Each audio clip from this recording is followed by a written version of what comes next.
So I'm checking out an interview that Madrimov did talking about the Canelo Terrence Crawford fight. He had some interesting things to say. You could tell he was leaning towards Terrence Crawford. He said it's 50-50. If Terrence doesn't try to gain too much weight, he said Canelo's never beaten by a guy that tries to outmuscle him. He's always beaten by guys that outbox him. And I know some people say, well, boxers always do that. If they lose to somebody, they always pick that fighter to beat the next guy. It's kind of a way of saying, if he beat me, I know he can beat this guy. But he was saying Terrence Crawford is your favorite fighter's favorite fighter. And he said he doesn't think there's anybody in boxing with the higher boxing IQ.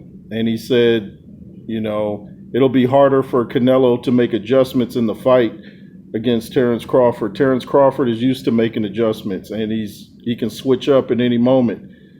And you could just tell he had a lot of positive things to say about Terrence Crawford, and he just didn't want to, I guess, come out and truly unload the clip, because then, people, like I said, will be like, oh, you're just saying that because Crawford beat you.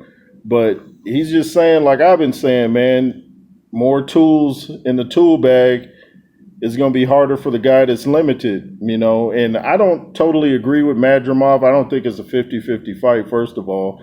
And I don't think Terrence has to go in there and just box, do a little bit of both, box and punch. He was saying something about Terrence Crawford isn't going to run, and I agree with that. But I think you can outmuscle Canelo, and it just took the right person to do it, the right person that knows how to box and punch. Usually it's one or the other. They just try to slug it out and lose that battle, Billy Joe Saunders, or they try to box and then they get caught with something, or they might be successful like Floyd or Bivol, you know what I'm saying? But I thought it was an interesting interview, and he was kind of like a politician about it, the way he would word some things. But I knew what he was getting at. I could read between the lines, and you could tell he was leaning towards Crawford. So interesting interview.